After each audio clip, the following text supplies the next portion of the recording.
He rocks in the treetop all day long, hopping and a bobbing and singing a song. Robin, go to rockin' Robin, whoa, rockin' Robin, and I said it down low.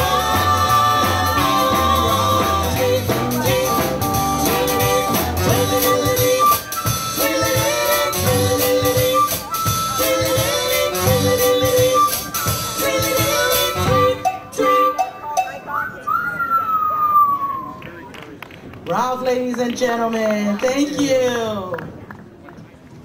1, 2, 3 o'clock, 4 o'clock, rock. 5, 6, 7 o'clock, 8 o'clock, rock. 9, 10, 11 o'clock, 12 o'clock, rock. Gonna rock around the clock tonight. Put your loud rags on and join me halfway. Have some fun when the clock strikes 1. Gonna rock around the clock tonight. Gonna rock, rock, rock till broad daylight. Gonna rock around the clock tonight.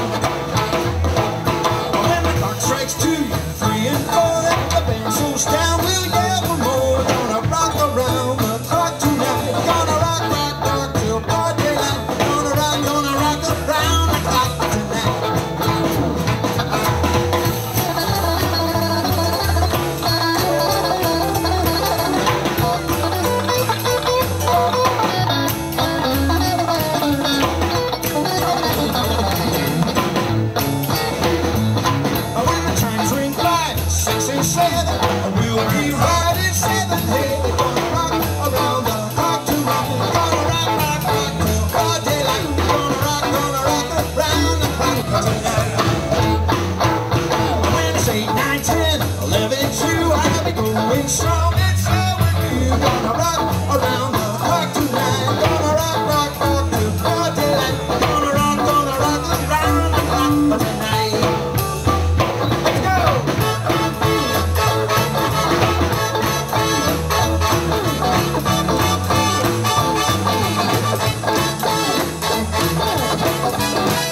Anyway, good evening, ladies and gentlemen. I am Captain Howard C.Warner III, Commanding Officer of Naval Base Point Loma, just across the San Diego Harbor here. I am a career submariner, a native San Diegan, and a graduate of the United States Naval Academy. It is a pleasure to be your Master of Ceremonies for this wonderful event where we have come together to remember our fallen veterans and to celebrate our memories of them. So we are here tonight on behalf of the Vietnam Veterans Memorial Fund, the founders of the wall who have brought their half-scale replica of the Vietnam Veterans Memorial to the flight deck of the Midway as part of more than a week's worth of activities. So let me start by thanking all of you for taking the time out of your day and your evening to be here with us this evening.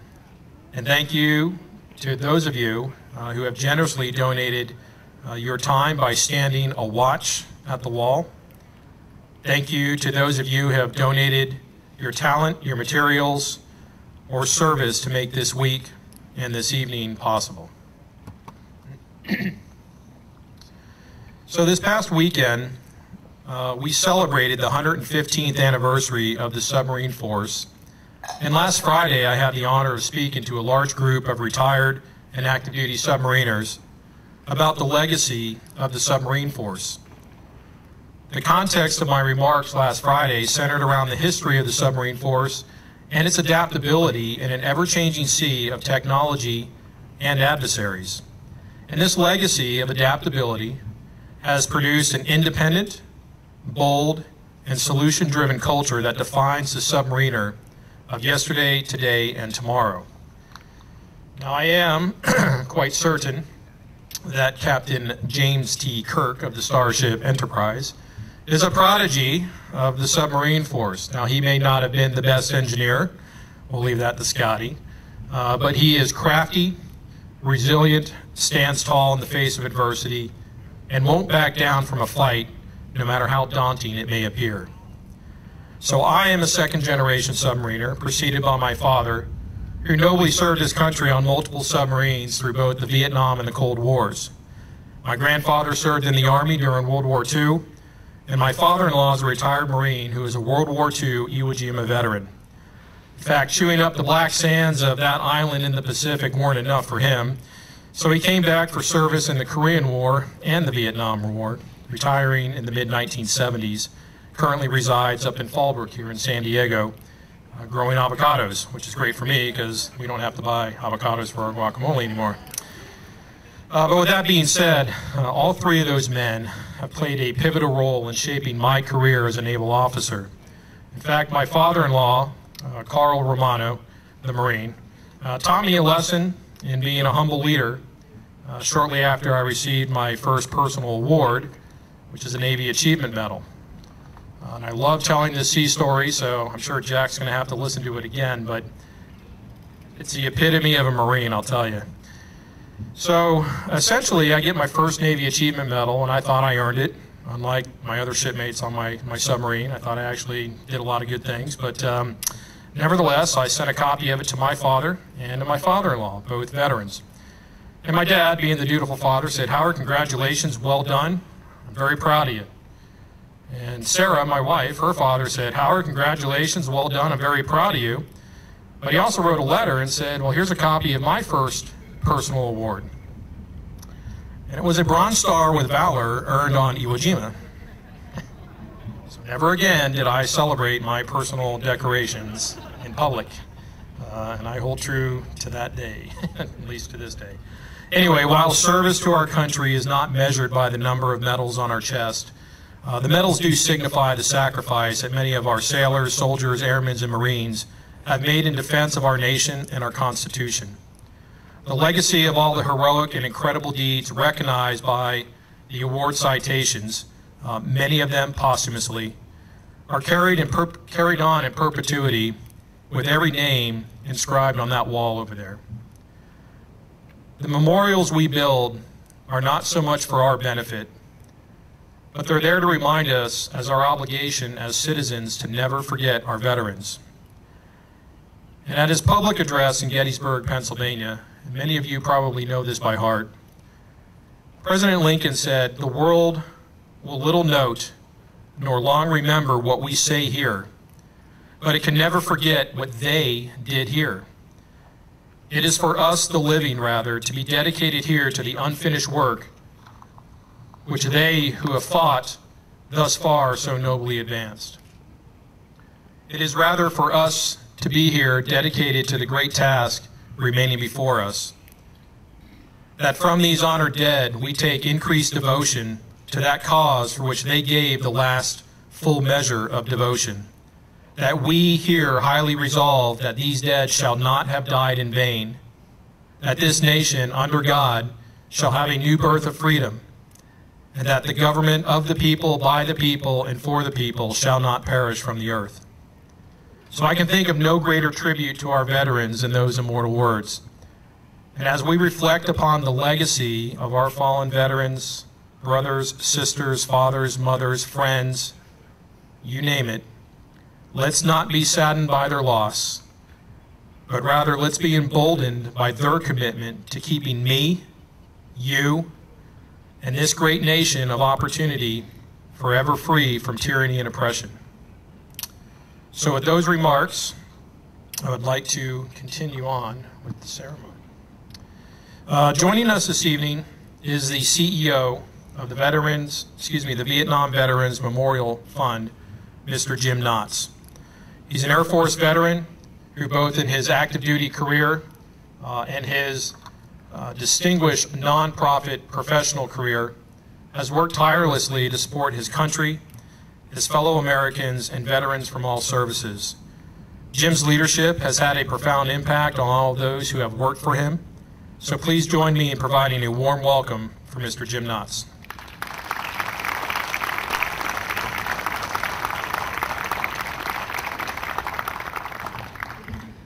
Well, thank you very much, Howard. Ladies and gentlemen, it's truly my honor to have this group of close friends of the Vietnam Veterans Memorial Fund join us here in this amazing location this evening.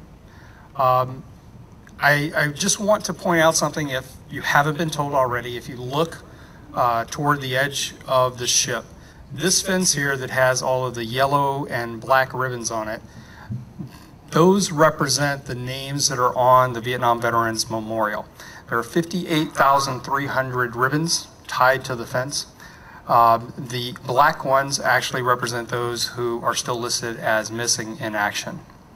And one of the primary missions of our organization is to preserve their memory, to honor their service and sacrifice, and to educate current and future generations not only about the Vietnam War, but really about the Vietnam era being what is truly the most divisive event in our country's history during the 20th century.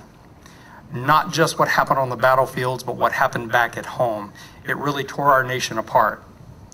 And unfortunately, many of our Vietnam veterans became the objects of scorn of those who were actually against the war. Instead of blaming just the politicians who made decisions with which they disagreed, they actually mistreated our Vietnam veterans when they came home. So what I'd like to do is ask our Vietnam veterans to either stand, or if you're already standing, raise your hand so everyone can identify you. I know we have a number of them here tonight.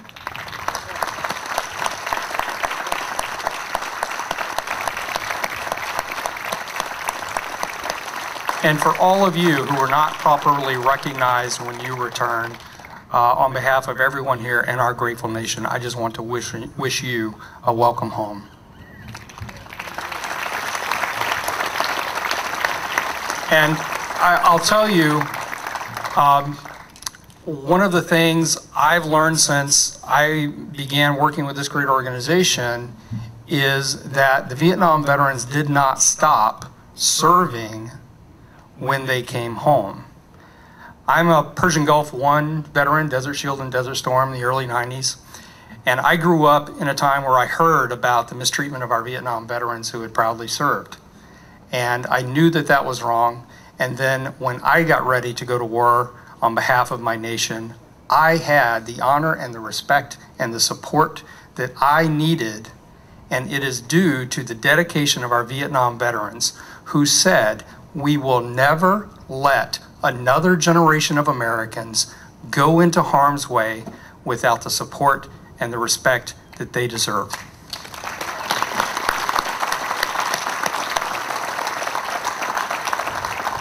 And your support means the world to us. As a nonprofit, we exist on donations. So thank you for those that were generous enough to buy a ticket and participate in our event tonight. That's what allows us to take the wall to communities large and small all around our country and give our veterans the opportunity to experience the healing power of visiting their fallen comrades. And it is in that vein that I would ask you to join me in remembering them. In the military, it is customary that at the end of the duty day, we lower the flag and we play taps. And so in a minute, I'm going to ask us all to stand and honor the flag as taps is played. But I have a very special person I want to introduce. Little Dog, can you raise your hand? This is Little Dog. He is a veteran himself, and he takes it upon himself to travel at his own expense to many of the stops around the country where the Wall That Heals is displayed. And for hours upon hours, sometimes 15 hours in a day, he walks back and forth behind the wall with his harmonica and he plays taps. And so I'm going to ask Little Dog to play taps for us. Before you do that, Little Dog, I would remind everyone that President George W. Bush, one of the last pieces of paper he signed when he was president was authorization for veterans of our nation to render a hand salute to the flag, whether they are in uniform or they are in civilian clothing. And so please join me in rendering a hand salute to our flag. Little Dog, you're on. Right there.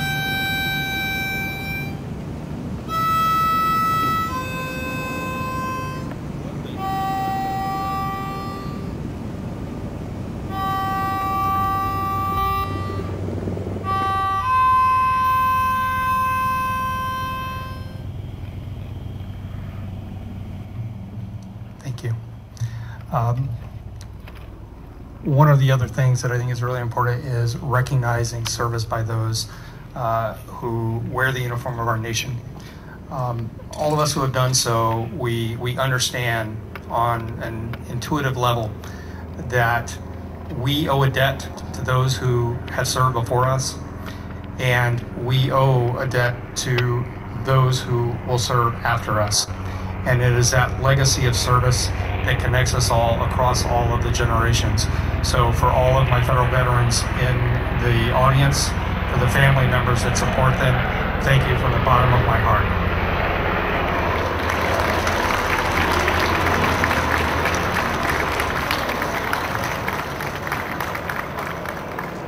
Thank you very much, Jim. Thank you for those kind words. So I'd like to next introduce our keynote speaker for this evening.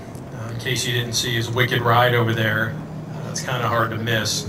I was telling Jim I drove a 65 Mustang here in San Diego when I was in high school.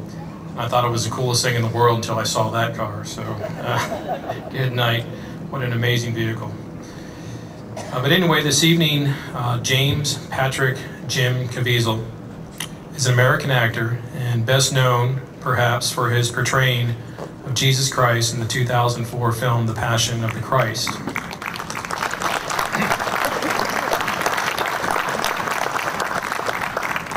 But as an avid golfer, I will say that other notable roles include the golfer Bobby Jones in Bobby Jones' Stroke of Genius, Detective John Sullivan in Frequency, Edmond Dantes in one of my favorite Alexandre Dumas books, The Count of Monte Cristo, perhaps one of my favorite movies. Ketch in Angel Eyes, Carol Orstadt in Deja Vu, and Private Wit in the World War II movie, the thin red line. So, ladies and gentlemen, without further ado, I will tell you that since 2011, Jim has starred as John Reese on the CBS crime drama series Person of Interest. An amazing show, great quality product, and listening to what he does to prepare for a role, it's no wonder he's very, very convincing, both in person and on the screen. So ladies and gentlemen, please join me in providing a resounding welcome for Mr. Jim Caviezel.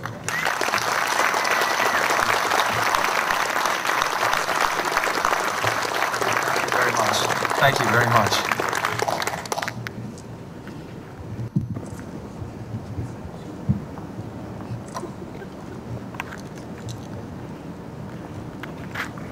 I know many of you are probably thinking either my number came up or he's going to save me, or my number is up and Jesus is coming to take me home.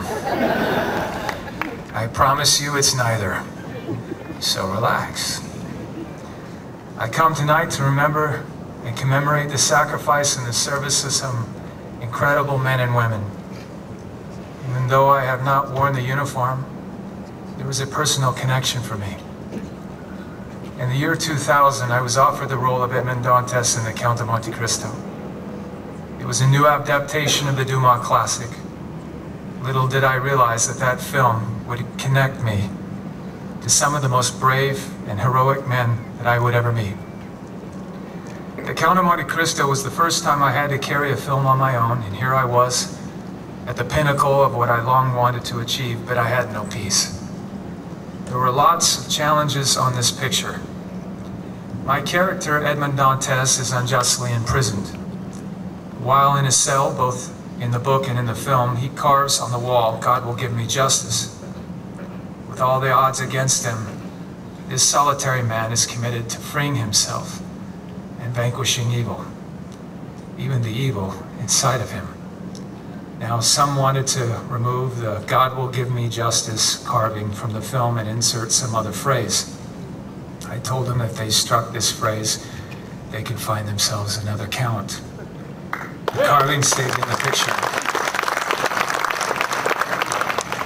There is a wonderful scene between Edmond and a fellow prisoner, a priest played by Richard Harris.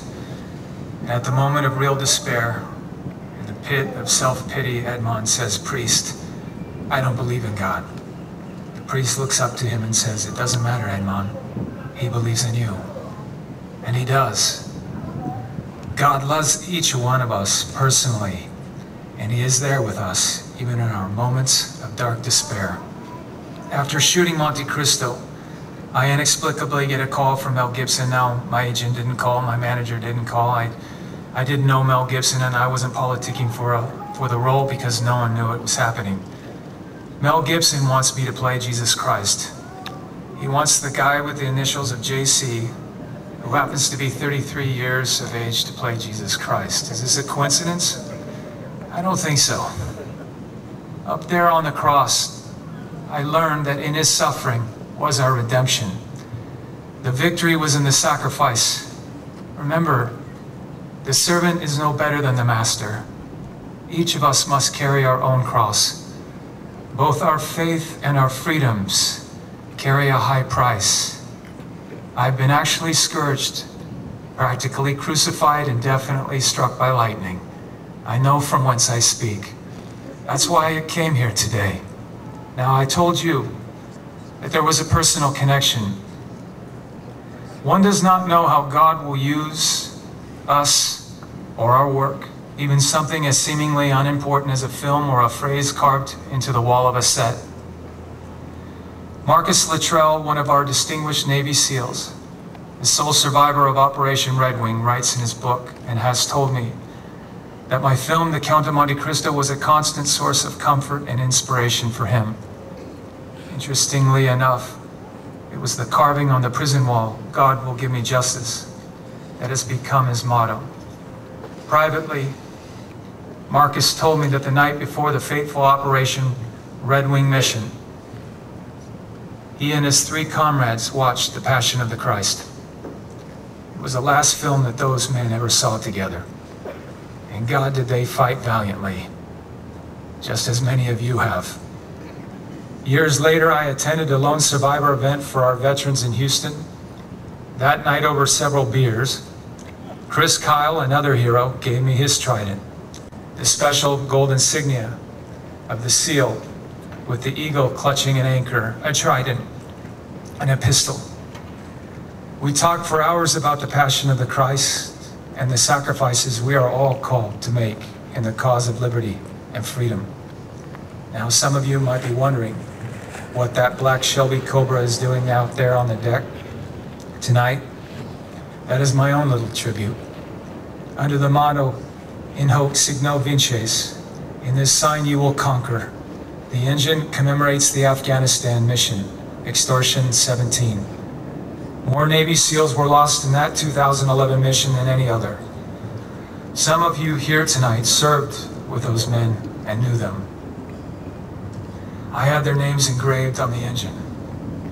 Then I had Chris Kyle's trident welded below with the message, beloved fathers, husbands, brothers and sons. It is my personal way of keeping their memory near, a way of honoring the men who have contributed so much to this country, and in a smaller way, to me. So many of the choices I've made on the Person of Interest TV show, playing a former military man, have been informed by the experiences and generosity of these brave men. In a much more important and public way, this organization, the Vietnam Veterans Memorial Fund, has preserved the names and stories of the 58,300 beloved fathers, husbands, brothers and sons, daughters and wives lost in the Vietnam War. Their names are inscribed in the granite in D.C. and via the wall that heals, taken to those who may never visit the nation's capital, but are still in need of healing and a physical touchstone of remembrance. During Vietnam, as a kid, I remember watching the war play out on TV every night because my Uncle Tom was there. We prayed daily that he would make it back, and when he did, he couldn't even get a job. As I think about those we lost in the war in Vietnam, and those who returned home to a cold welcome and a cold shoulder, it is incumbent upon us to never forget the sacrifice of these devoted men and women.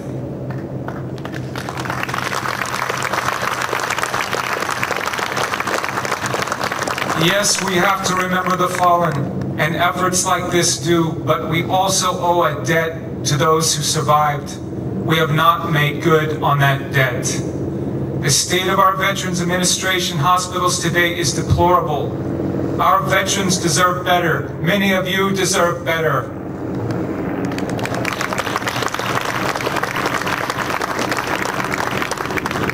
And then there are the wounds that we ignore. Mother Teresa said the greatest disease in the West today is not tuberculosis or leprosy. It is being unwanted, unloved, uncared for. We can cure physical illnesses with medicine, but the only cure for loneliness, despair, and hopelessness is love. There are many in the world who are dying for a piece of bread, but there are many more dying for a little love. Let us find ways to show our love, gratitude, and affection to these courageous men and women. It might be contributing to the fund that helps them find work, or giving to the educational efforts of groups like the Vietnam Veterans Memorial Fund, or volunteering at the VA, or offering assistance to a veteran or his family. The fight is not only over there, and it doesn't end once the serviceman or woman comes home over here. To those veterans with us tonight, your suffering and your sacrifice may not be fully understood or appreciated by your fellow citizens, but a man from Galilee who died over 2,000 years ago understands. You see, they didn't appreciate his sacrifice and suffering either, but that does not diminish its value. Go to him. He is there for you no matter the circumstance or the hour. As St. Augustine once said, God loves each one of us as if there was only one of us to love. He cares for us individually, for you. At the end, the men and women who have paid the ultimate price did so for love.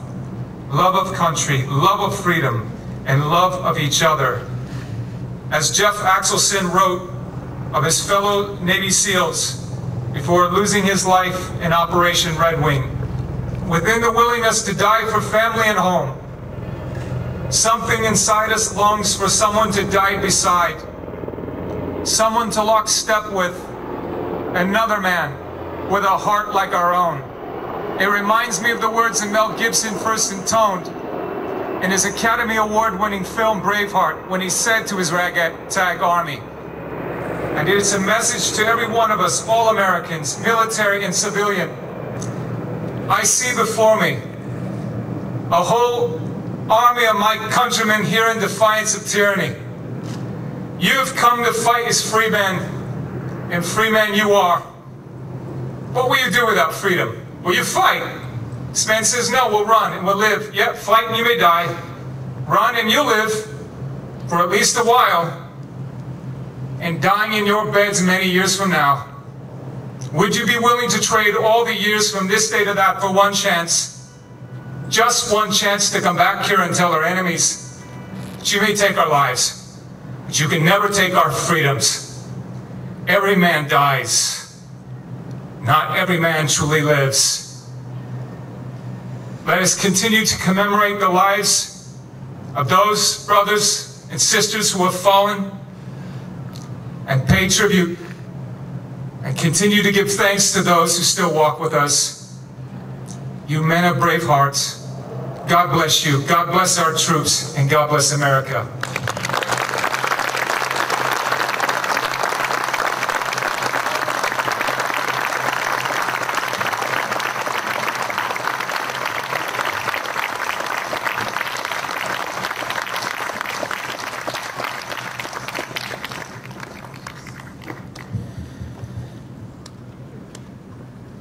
I think after that, I'm just going to sit down.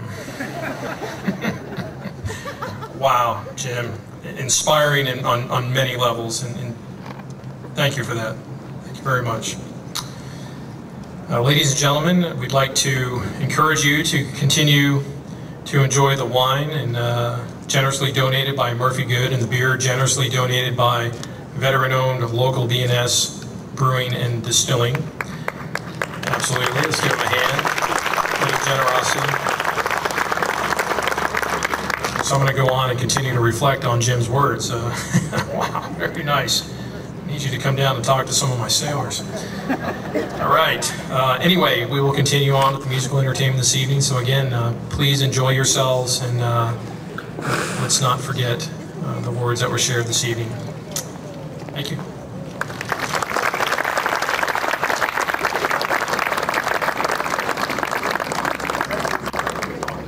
Jocko Marcelino, if you've ever listened to Grease, he's on probably every song on the album. He's been in Grease, he's been in Rain Man, he's with Sha Na Na TV show for 8 years and was the second to the closing act at Woodstock, followed only by Jimi Hendrix. So as soon as we cut for the break here, Jocko will be leading us into the evening. Hi everybody.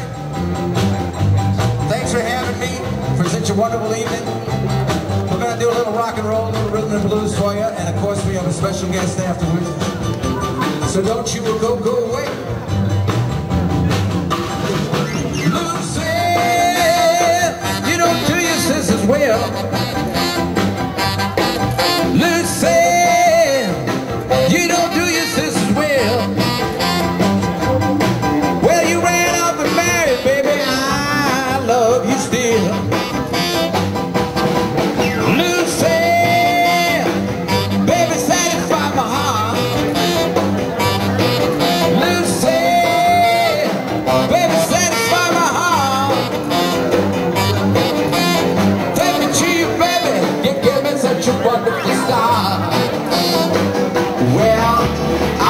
Spawn and my Lucille was dark sight. I had my friends about it, but all their lips are tight. Lucy, please come back where you belong. I'm begging to you, baby, please don't leave me alone. Come on, baby, blue.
Such a wonderful star.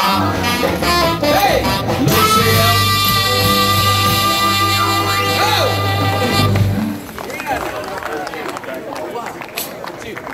1, 2, 3, 4. Uh-huh. Yeah, yeah, yeah. Oh, yeah.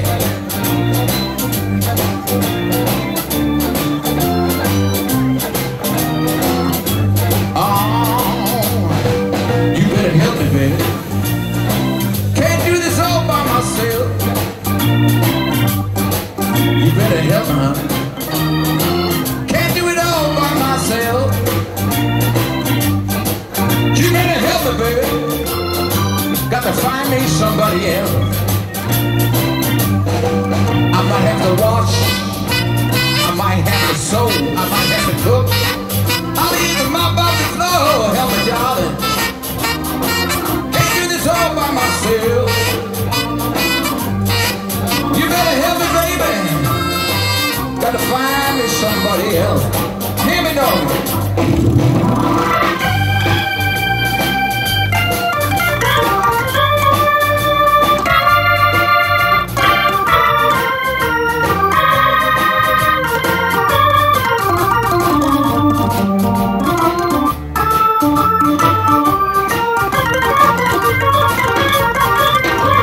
Well, bring in my nightshirt. Put on your morning gown. Oh no, bring me my nightshirt, baby. Put on your morning gown. Well, you know I ain't sleepy, but I sure feel like laying down. You better help me. Can't do it all by myself. You better help me, baby. Can't do it all by myself. Look out. You better help me, baby. Gotta find me somebody else. Help me, baby.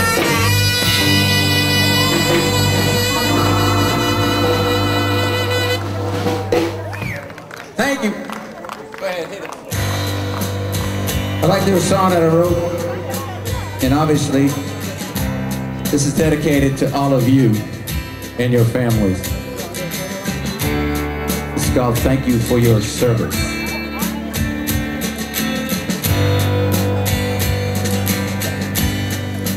Thank you for your service,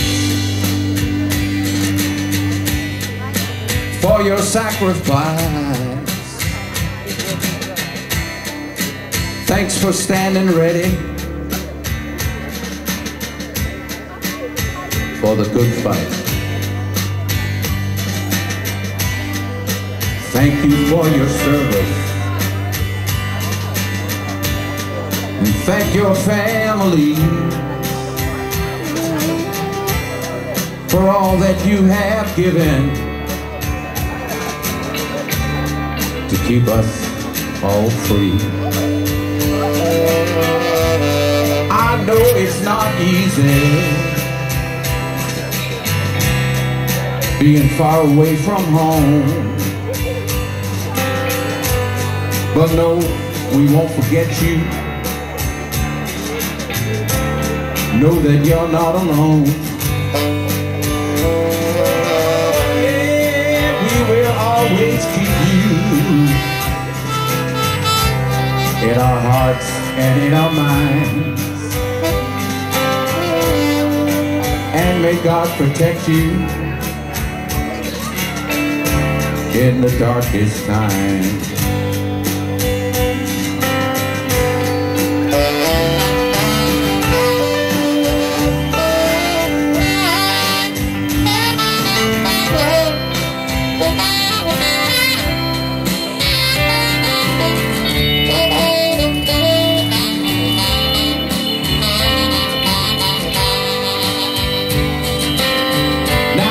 Nation must remember never to forget, and welcome home with open arms each and every vet. Thank you for your service. I think we all agree you are all our heroes, and you'll always be. Thank you for your service. We are as grateful as can be. Thank you for your service to your country. Oh, I know it's not easy being far away from home. But no, we won't forget you. Know that you're not alone. Yeah, the nation must remember never to forget, and welcome home with open arms each and every vet.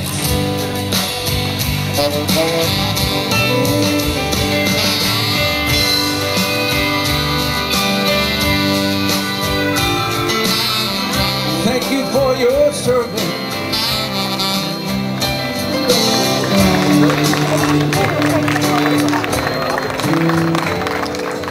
Thank you. Thank you. Yeah. Thank you. We'd like to keep on rocking. If you know the words to this next one, help us out. And the ladies are back to help us out. All right, little Joe Turner.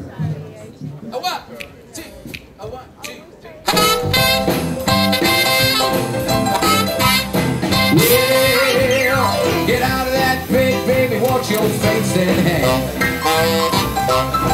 Hey, get out of that pit, baby, watch your face and hand. Make some noise in the kitchen, 'cause I'm a hungry man. You keep wearing those dresses and the sun comes shining through. You keep wearing those dresses and the sun comes shining through.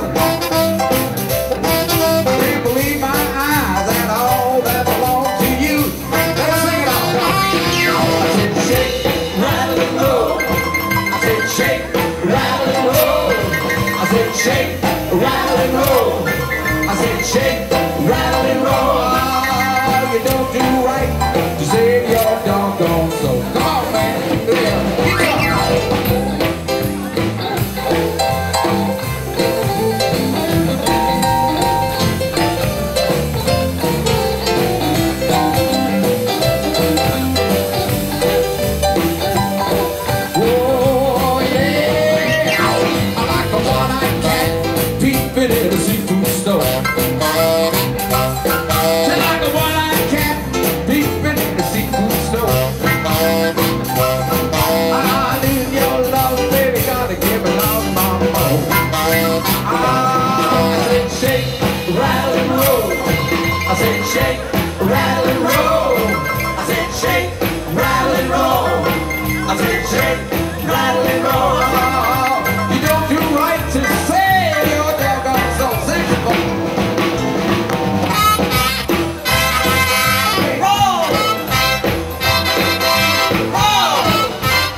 roll.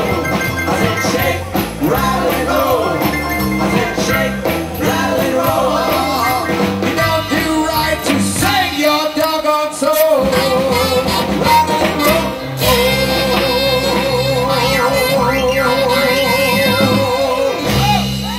Jocko! Thank y'all. But don't go away. Hey, let's hear from legends. How about the band? Give it up for the band. Come on. Well, we know him from his fantastic and fabulous songs. Can't Take My Eyes Off of You. How many people have fallen in love to that song? He's in the Rock and Roll Hall of Fame. Soon to be inducted into the R&B Hall of Fame. Without further ado, the one, the only, Little Anthony. Thank you so much. It's always, as we say, it's indeed a pleasure, and it is a pleasure being here for the Vietnam Memorial Fund and for the wall that I was over there reading and looking, and I must say I was surprised to find someone that could be very close to me on that wall. I didn't want to say anything. I know I was talking to Barbara Beach about that, but I was stunned when I saw it. But anyway, yes, I'm a quasi-historian, especially in World War II, but I've become more acquainted with the Vietnam War in the last 5 or 7 years. And so I try to go to as many places as I can and sing what I can and try to do my best. This is sort of a way of contributing to men and women who gave their lives for me so I can stand up on the stage and sing. So for them, I salute you. Let's sing something. This is 1958, when I was a wee bit of a lad.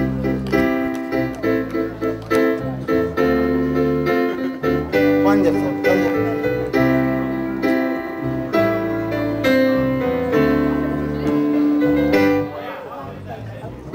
You don't remember me, but I remember you. 'Twas not so long ago, you broke my heart in two. Tears on my pillow, pain in my heart goes by.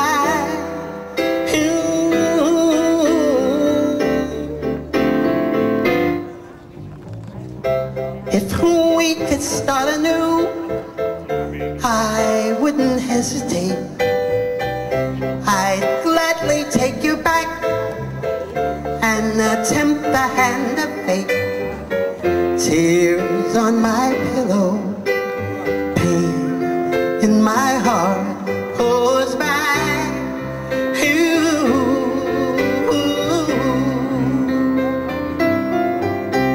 Love is not a gadget. Love is not a toy. When you find the one you love, she'll fill your heart with a joy. If we could start anew, I wouldn't hesitate. I'd gladly take you back and attempt the hand of fate. Tears on my pillow, pain in my heart goes by.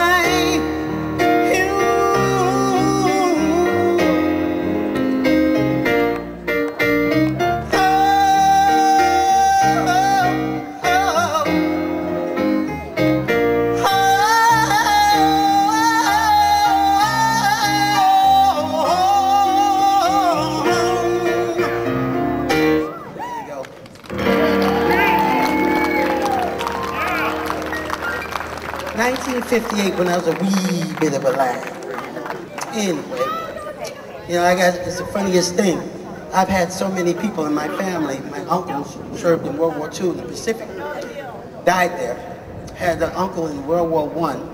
Now I'm finding out I might have somebody who was in the Civil War. My son is over there. He spent 17 years in the Air Force, served in Iraq, Desert Storm. And I thank God he's back home for us. My other son is in the reserve. I had 3 brothers in 3 different branches of the service. And people ask me why I have a passion for the military. I have a great passion. And of course, I was supposed to go into the military In 1961, I actually got drafted. I probably would have been in Vietnam, but what happened was that President Kennedy, the late President Kennedy, had just signed an order that anybody with children and are married will not be drafted in the United States of America. So that's how I didn't go. But I was prepared. I wondered sometime what kind of a soldier I'd make, but I probably would have given it my best. Anyway, there's a lot of songs that's strange with Little Anthony Imperials. And this song was very strange because it didn't line up to what we were accustomed to people hearing from us, which were love songs and a lot of good big sounds. And I didn't particularly like this song, but what I found out later on is that many people who are the movers and shakers of this world, this song was very important to them. Because it was in I believe 1960 when it came out. And actually, the Imperials and I did a big government program. It was, I forget what it was, but we had to be cleared by the FBI in Washington, D.C. And when we got to the big ballroom, it was just everybody you can think of. John McCain was there, Colin Powell was there, Joint Chiefs of Staff John Myers, and all these really big people. And one of the songs that they requested, guess what, was this one.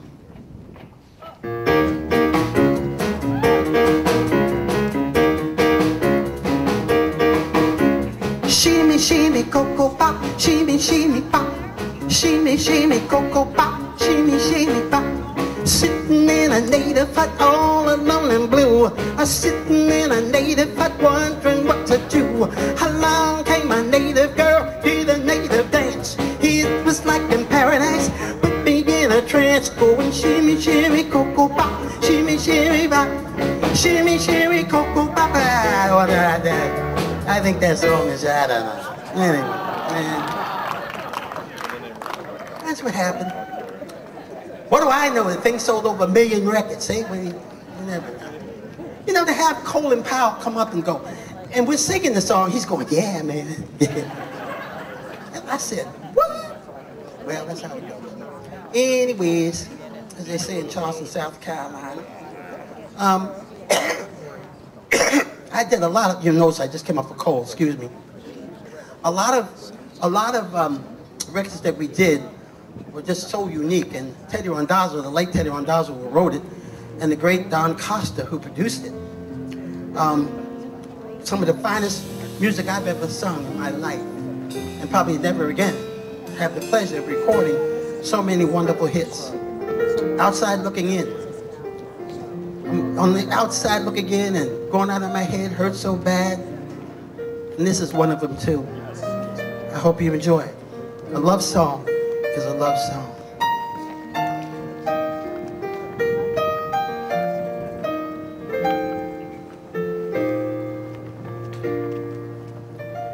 Take me back, I'm begging, please.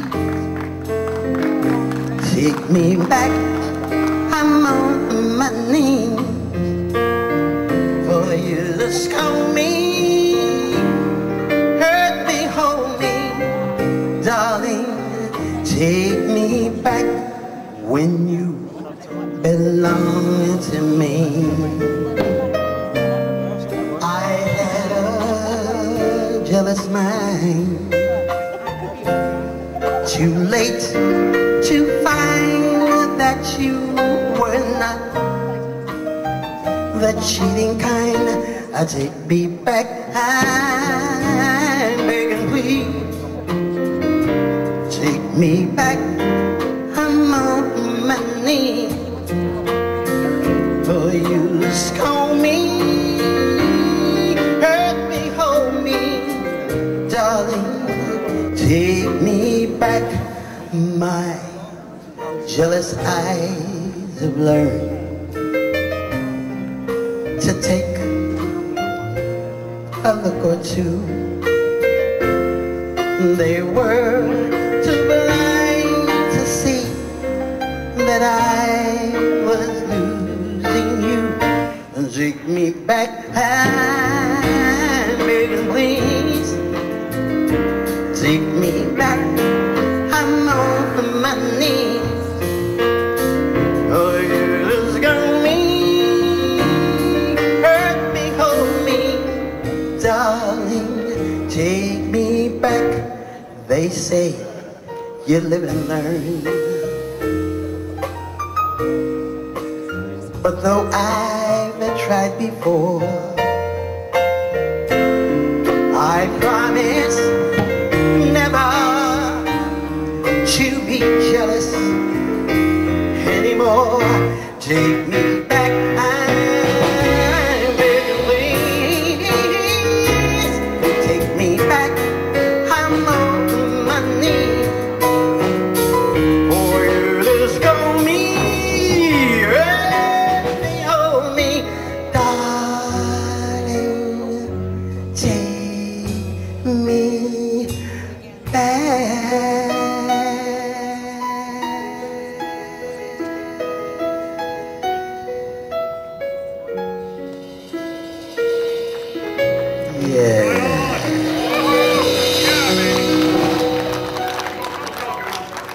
Beautiful song, man. Funniest thing, I had some gentleman from Vietnam told me, he said the music he used to listen to the most, to kind of pull him through that whole thing, was Smokey Robinson and myself. I was very proud of that, you know. Though I did not serve, I like to know my music did. So it helped the cause, you know what I'm saying? So that for this, I thank God for it. That is just a wonderful thing to hear. Now this song here, well, a song like this does not come along but every 20 or 30 years. They call it a standard, which simply means a lot of people are going to be singing this song long after I'm gone off of this earth.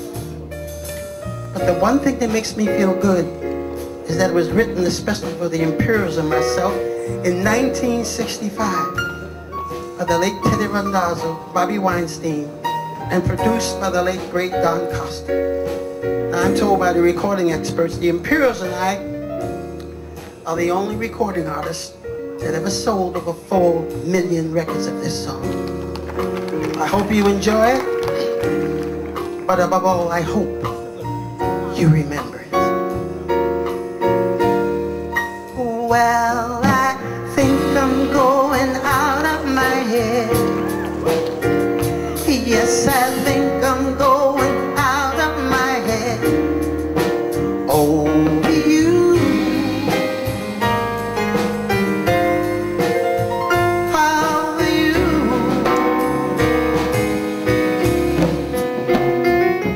I want you to want me. I need you so badly. I can't think of anything but you. And I think I'm going out of my head, 'cause I can't explain the tears that I shed over you.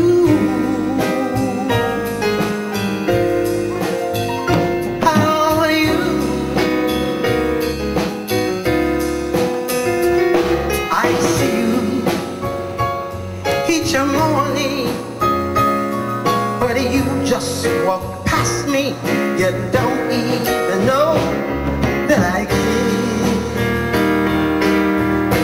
Going out of my head, how are you? Out of my head, how are you? Out of my head, day and night, night and day and night. Wrong or right, I must think of a way into your heart.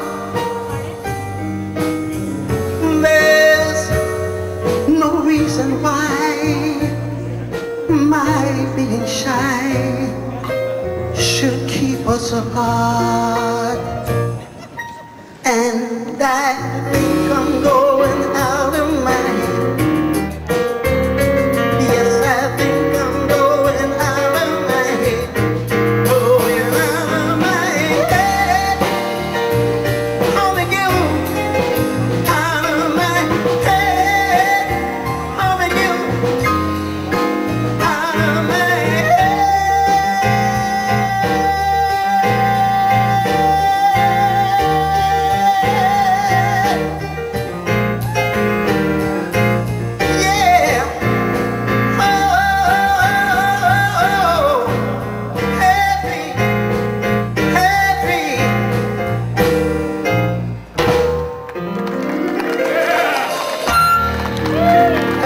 first of us, ladies and gentlemen. It's kind of you to be here. Your contributions, all is appreciated. And I must say I appreciate you too. What I do on stage is what comes natural to me. Even with a cold, it still comes natural to me. But for those of you who have served, now that's a different ball game. And I always say this, I try to. And I turn and I always tell you, gentlemen, those of you in the Vietnam War, and whatever war you might have fought in for the sake of the United States of America, I salute you. Amen. Good night.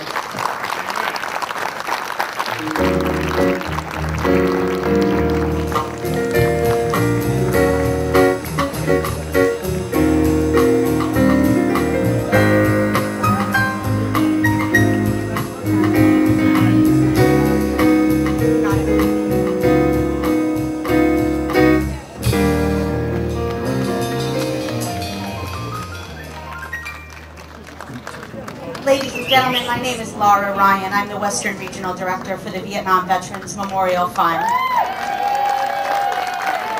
And I wanted to just say thank you to you all. What a great crowd this evening. How nice to be in such a special venue with such a quality group of people. So we are thrilled to have had you here, and again, very appreciative. Want to let you know a few things. Little Anthony has a book out on Amazon and will be signing autographs, so please feel free to proceed to stage right for that. Please also feel free to join us at the wall. We would welcome the chance to answer your questions, to look up names for those for whom that is appropriate, and would welcome having you see it on the bow, under cover of darkness, with its beautiful light. It is truly a sight to behold, so please do that if you haven't yet had the chance. Also, I would remind you that we are raising funds, again, to replace the wall that heals. It has been well loved and well worn in its nearly decade of service, and our goal is to be able to bring a new wall in order to serve the 30 communities, large and small, in visits annually. And so we would welcome your support in doing that, in allowing us to upgrade its names to be reflective of the same as in DC, and to allow it to be rubbed, which currently it can't be, which is, as many of you know, if you've been to DC, is such an important part of that experience. We're also updating the Education Center and adding to the wall that heals a current conflict wall that will allow us, until such time as they can be appropriately memorialized in their own right, the chance to honor those who have served and sacrificed since Vietnam. So we would welcome your support in achieving that goal. I want to thank our host, the Midway, for a spectacular evening and a spectacular venue. And again, the food, the wine, the gracious people who made this evening's entertainment, both in speech and music, possible. We are very thank you, and to you, our good company, we're appreciative. Good night.